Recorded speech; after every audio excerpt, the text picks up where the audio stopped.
where we find the story of the 12 spies. The men went to check the land of Canaan before the children of Israel could inherit it. And so when they went and checked the land, it was so beautiful, it was so nice, so fertile. They brought specimens of the fruits they had found. They gave a very good report that was going to encourage the children of Israel. They described the promised land because of the beauty that it had and every beautiful thing, the milky and the honey and everything that God had promised. But there was something so discouraging about the 10 of the 12 spies that went. They said, we cannot inherit the land. We cannot inherit the land because the men that we found there are very strong and very mighty and very huge. We might not be able to overcome them. We might not be able to fight. We might not be able to defeat them. And so, but there were two distinct men that gave a very different report from the two. Joshua and Caleb acknowledged that it was true. The men they found there were giants. The men they found there were stronger.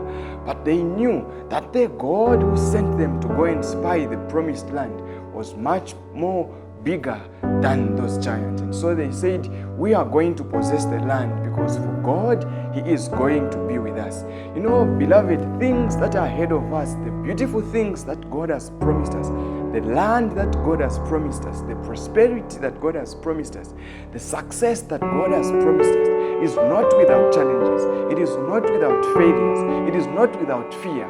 It is not without obstacles that will come our way.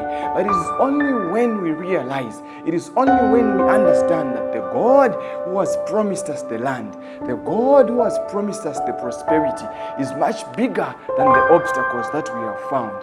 When we realize that God is much bigger than the enemies who are ahead of us, when we understand that God is way bigger than everything that lies ahead of us, we are not going to fear anything, beloved. And so Joshua and Caleb were so courageous. They were so confident. They were so faithful because they knew that God was going to fight for them, because they knew that God was going to help them to overcome the enemies. So do not look at how big your enemy is. When you see the crucibles, when you see the problems, when you see the challenges, when you see everything that is ahead of you looks way bigger than what you can afford, what you do, beloved, is just smile, trust in God and tell Him, Lord, I know You are bigger than my problems. I know You are bigger than this, and I am going to fight. You are going to help me, and I am going to overcome. Have the spirit of Caleb. Have the spirit of Joshua. They do not consider the size of the enemy. They do not consider the size of the obstacle. They do not consider the size of the problem. They consider the size of the God whom they serve.